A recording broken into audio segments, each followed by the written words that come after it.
I met a guy who makes too much money to work in tech sales. So this is the story.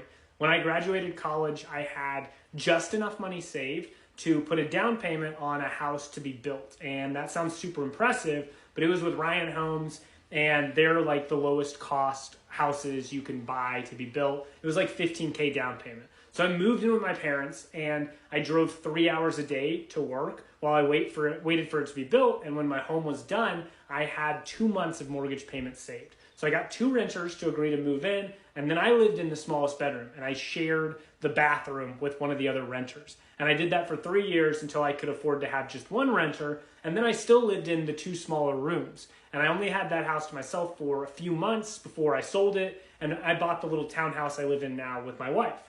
And I also had like a little beat up Nissan Sentra the whole time. I just never thought there was another option. So this week I had someone tell me that they get paid $100,000, and because they have a mortgage, they needed their first tech sales role to be higher pay than that. And they told me they had a kid, or they have a wife and they have kids, and they had very valid reasons for wanting to get paid more. I have a wife and a son and a mortgage, and I get it. I know what things cost.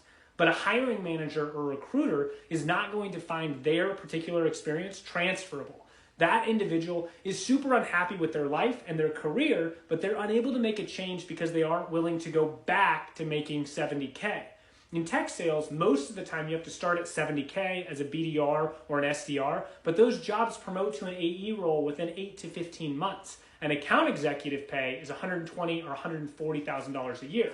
So that sort of goes back to this ancient proverb, the borrower is slave to the lender. Or maybe a more modern version is, you don't own your stuff owns you. People tell us all the time that it's impossible to live in San Francisco on 70K, but it's totally possible. I know people working in San Francisco on 70K salaries, and they're doing fine. My co-founder Samir has roommates because his dream is to be a founder.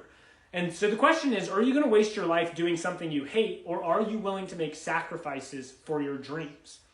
Honest advice is not fun to hear, but I wish somebody had told me sooner how vital it can be to take a step back in order to supercharge my career. And if you want to copy me and have an amazing career in tech sales, then honest and actionable advice is what you need to do to get success. And success is essential for you to have a successful career in tech sales.